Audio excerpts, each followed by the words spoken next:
Hello, welcome back to Math Time with Professor Prime, and I am your host, as always, Professor Prime. So, math and writing. I did a whole series on that, which if I can remember, link in the description. You should definitely check it out. Admittedly, the lighting wasn't great, but it gives like a very raw quality to it. And what I'm saying in the videos is pretty good, and I'm proud of that. That was like some of the first videos that I did.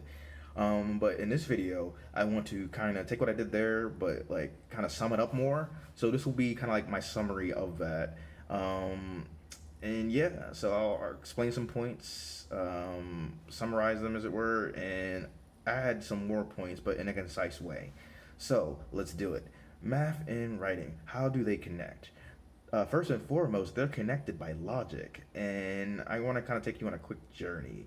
So with some of the classes that I had in the past, one of the things that I would do, I would say that if you could write a paper, you can do math. And here's why. It wasn't just me being crazy, though they looked at me like I was crazy. And while I may or may not be, I wouldn't be crazy for what I just said. Okay, so if I am writing a paper, traditionally, right, I have an intro, I have the body of work, and I have a conclusion. And if I'm doing an argument style paper, I want to like also include evidence of whatever claim I'm trying to make, and I want to have a certain flow to it, right? And it's no different in math, where like what am I doing when I'm doing math? I am writing. That's what I'm doing. I'm making statements and I'm putting that together like I would in a regular paper. And there has to be a certain flow with it. And it's an argument style paper, so I have to support my claims. And I'm doing that with the definitions, I'm doing that with the theorems, I'm doing that with the properties. And so I am writing a paper. That's what you're doing when you're writing math. And so I think it's utterly fascinating because really we treat them as these different worlds when they're not. And I know people who are like ridiculously good at writing for like, an English class or history class or, just like a lot of non STEM stuff. And some of them struggle with math when really they have the makings of an incredible mathematician. They have the makings of a great mathematician because they get how to compose an argument. They get the logic. And so if they were to take what they did in those classes and they applied that to math, if they didn't give up on that, they would be incredible. They'd be detailed because you are communicating something when you are doing math. That's what it is. It is communication, like anything else. And so that's like the tragic irony of it, though. Like the people who are like scared of math the most tend to be the people who can make great mathematicians. And the flip side is kind of interesting because I know a lot of mathematicians who hate to write. But they write all the time when they're doing their math, and it just doesn't feel that way to them. So they could be really good writers themselves, and I think that's interesting because you have these like people in different worlds and these different categories, and they think that the other world is so far from them that they don't interact with it. They think that they're bad at it, but your math abilities can grow, your writing abilities can grow, and honestly, if you're growing in one, you've already set the groundwork up for the other, and I think that's amazing. Um, and I think it's worth noting that when you're doing math, you're doing a lot of translation, right? Like, so my native language is English. I'm translating a lot of words from English into math. I'm translating math into words when I need to talk about it. I'm going back and forth, but I have to know both. And for me, math, it's like I'm so fluid with it at this point that it does feel like, a second language that's been with me most of my life. So it feels a lot more natural for me to do it. Now, there might be other people where they don't feel that it's as natural, and that's fair. It doesn't mean that they're actually bad about it. It's the same thing with any language. Like, if someone's coming and they're learning English for the first time, that might be difficult. If you're in school and you speak English and you're learning some other language, that might be difficult.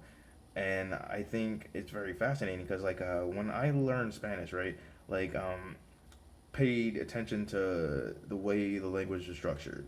And there was all the stuff that I didn't necessarily remember when I was learning English, but all the stuff that they use to structure a language, it's there in English.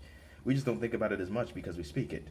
And with math, it's that same concept. It is a language that you have to learn, and just like with our regular language, you have to know definitions. You have to know what you can do, and you have to eventually be able to analyze and problem solve.